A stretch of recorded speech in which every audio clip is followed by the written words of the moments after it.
Hey everybody, welcome back to class. This week we have a couple of really exciting topics to cover. From our textbooks, we're taking a look at leadership, art, and aesthetics. And from our lit review process and textbook, we're looking at actually writing a lit review. How do you like that? All this work we've done so far and we're just getting to writing the thing. So what I'm going to do in this video here is just kind of quickly go over each of these two topics and kind of hit the high points and kind of give you some encouragement as you begin to actually write or think about writing the literature review. Now let's start with the topic proper from our textbook here, Studying Leadership. Leadership, Arts, and Aesthetics. Now I find this a particularly interesting approach to leadership. And you know, one of the premises here is that most of the leadership and management literature has sort of been locked into this logical, rational model, right? But we all know from our experience and from what we see that, you know, leadership it's hard to always quantify. It's hard to always nail down. It's hard to always be objective and to rationally determine outcomes and results and those sorts of things. So a lot of leadership is, you know, sort of creative muddling around together, falling forward as we find our way into a preferable future, right? So there's my arts and aesthetics definition of leadership right there, creative fumbling around. So they sort of look at this thing from several different angles, which I think are interesting. The first one, or one of them, has to do with this idea of sense making. And sense making and meaning making have long been known to be sort of what leaders do, is leaders define what's real. Leaders frame the parameters for what's important. And so if you look at any great leader, what they do is they look at the whole and they frame it and they make succinct statements and actions towards addressing that particular thing. And so this idea of sense making is an important part of this whole idea, because it is really, there is no rational way to do that. It is sort of a holistic, intuitive, pulling together the pieces and creatively coming up with a solution that makes sense for the organization. So this idea of sense making, maybe even intuiting, pulling together disparate pieces into a creative solution, is sort of an aesthetic approach to leadership. One of the comments they make here on page 315 I thought was good, citing Hansen and Bathurst, conclude their argument for an aesthetic turn in leadership studies with reference to the revelatory elements of aesthetics, that by being alert to our sense perceptions, we are better placed to discern the ways in which structures control and inhibit a full range of human expression at work. And they also say that we emancipate both leadership as well as organizational work to open up such wide sensory perceptions that embrace the irrational as much as the rational, and the ambiguous, unknowable, unspeakable, as much as the controllable, logical elements of work life. Okay, so what are they saying there? They're saying that there's a lot of work and leadership that really is outside of the controllable and the knowable, right? It has to do with the irrational, and the unknowable, and the ambiguous. And so because leaders deal with the unknowable and the rational and ambiguous, sometimes it takes creative sense making and creative solutions towards a future which gives followers a sense of security and identity and meaning and purpose going forward with this leader. Okay, so I know that sounds kind of philosophical and all, but hopefully you get the gist there. Now another idea about aesthetics in leadership has to do with art and using art. And so they talk about a lot of the creative arts like theater and dance and painting and poetry They don't talk that much about literature in here, and I was quite surprised because there's actually been some good research on literature and history, right? So we've kind of looked at biographies forever. This is nothing new here, but biography is a source of leadership knowledge. So there's actually been studies where they've looked at, 100 leadership biographies and pulled together some of the essential elements. And I know it kind of sounds like trait theory, but there's a way that we can look at history and literature for understanding about leadership. And one of the things I like to do, and you probably do too at this point, is when you're watching movies, you're kind of seeing leadership elements in there, right? You're probably looking at it through your leadership scholar lenses and saying, oh yeah, he's doing this, or what's going on here, or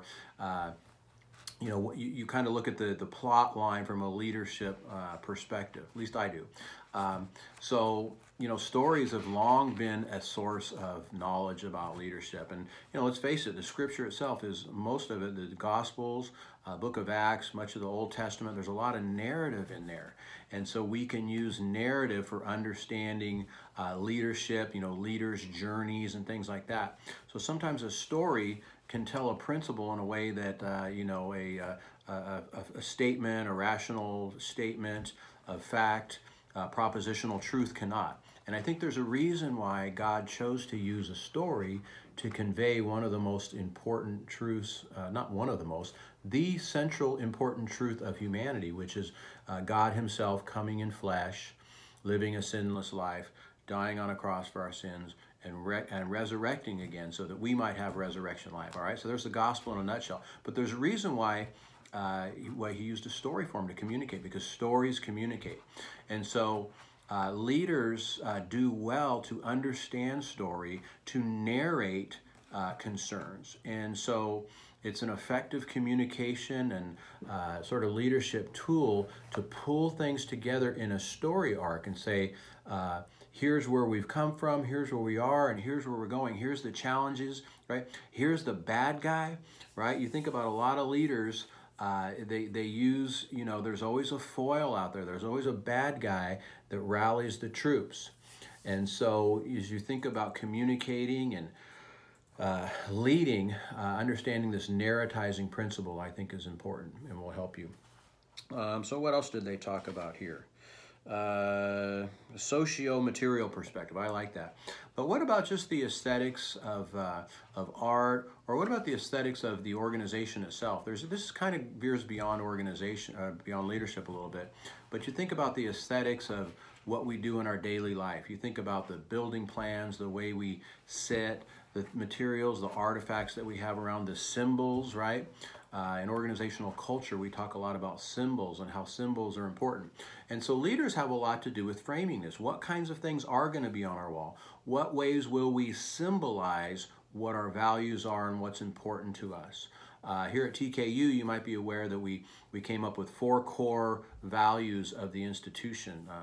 United, transformed, a couple other ones. Transformed, it's TRUE. Rooted, transformed, rooted, united, and empowered. Okay, so those are our 4 core values.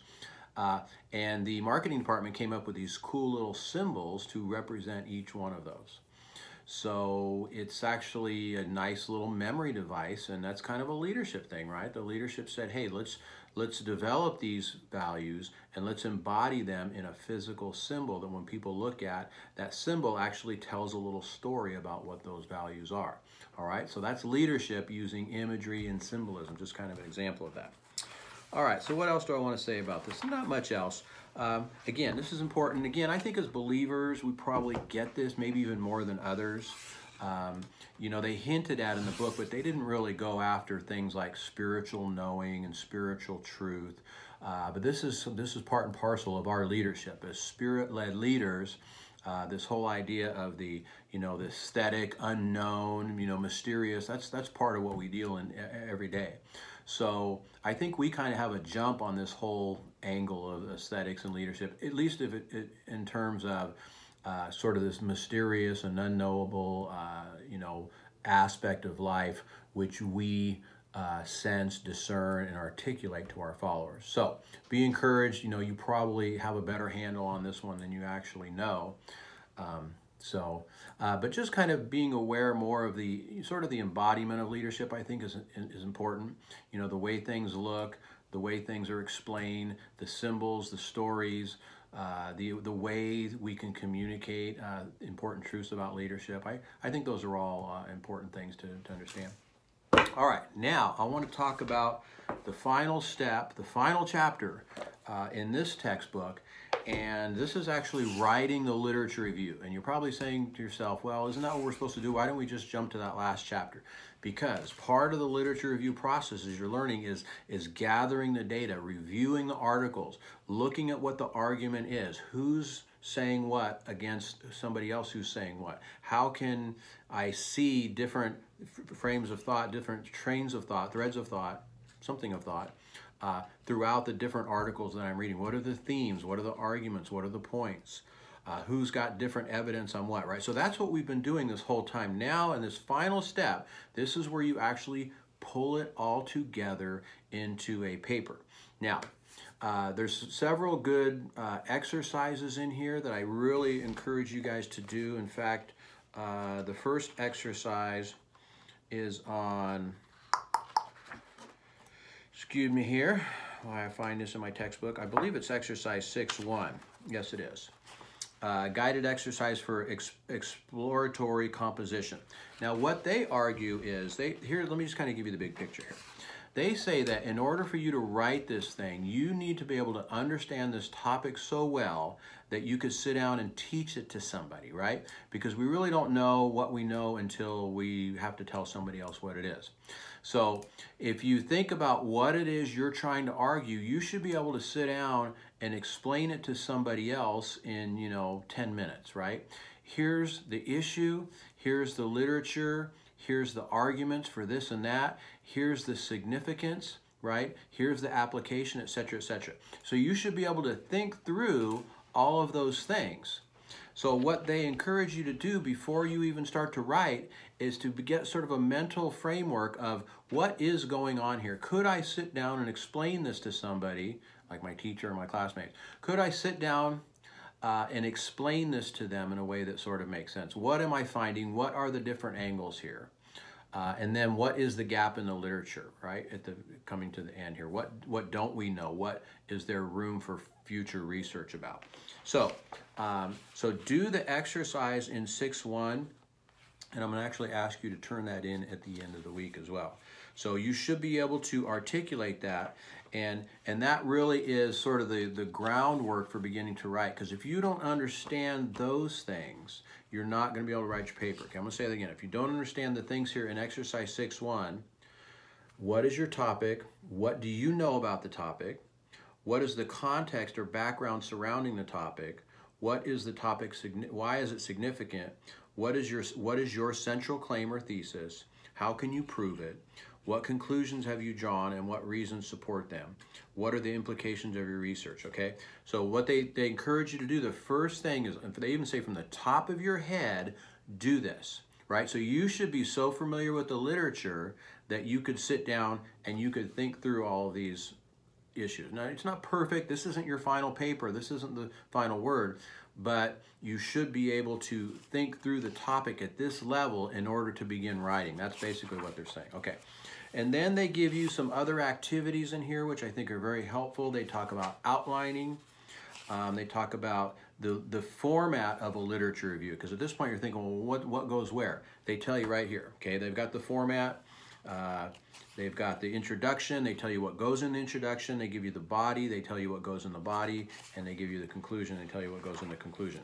And then there's a nice little map here on page, well, it's 6.5 in my edition. I've got the older edition. But it's basically the map that looks like this. And I'm sure it's in your textbook. Okay, so this has all three of those sections, the intro, the body, and the summation.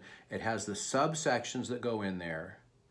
And then it connects it with previous sections of the textbook. So you're saying, what the heck is that? I don't even know what that is. They tell you where to go back and to review that whole thing there.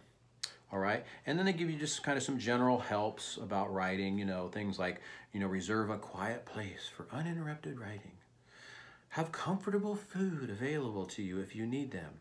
but don't make the writing place so comfortable that you become sleepy. Okay, that's a good little tip right there, right? Okay, so, but I do think this is helpful. I think it's very helpful. This is really, that chapter is going to be your life for the next 3 weeks, all right? So read it, study it, learn it, love it, live it, enact it. And let me pull these two little topics together here in a nice little bow, and I'll say goodbye. We started off talking about creativity and aesthetics, and now we're talking about literature, right? This is your opportunity to creatively pull together ideas that advance our knowledge of leadership, okay? So, yes, there's going to be some creativity. There's going to be some art to this literature review. So I know the whole process so far is about logic and reason and arguments and evidence and all this stuff kind of is overwhelming, right? But now is your chance to take all those little bits and filter them together through your mind, your reasoning, your understanding, and create something that's new and fresh and important that advances our understanding of leadership. So, this is your chance to shine and be creative in the process. Now, because we're coming to the end of the book process here, I'm not going to talk about literature reviews anymore. From this point, you are kind of on your own. You are writing. I'm giving you a couple weeks to write, and then we're going to do our presentations here in a couple weeks. I've sent the dates out for that. And I believe next week it's going to be dormant. I'm going to let you guys write. I'm not going to bug you at all. So if you look at your schedule, the schedule is ongoing writing. So now you are kind of on your own. Now I'm here for you, but there's no ongoing interaction activities with the class. So what does that mean? That means you have more time to work on your literature review, okay? So please don't say, oh, I don't have anything to do now, class is over. No, you've got a big old project due. Hopefully you've been collecting the data and you should be writing on this project now, so that you could present it well during that last week and then turn it in and have a project you're proud of and excited about and can share with the world. So that's it. I kind of went long this week, but we had a lot to cover. So blessings to you. Let me know if you have any questions. I'll see you guys online this week.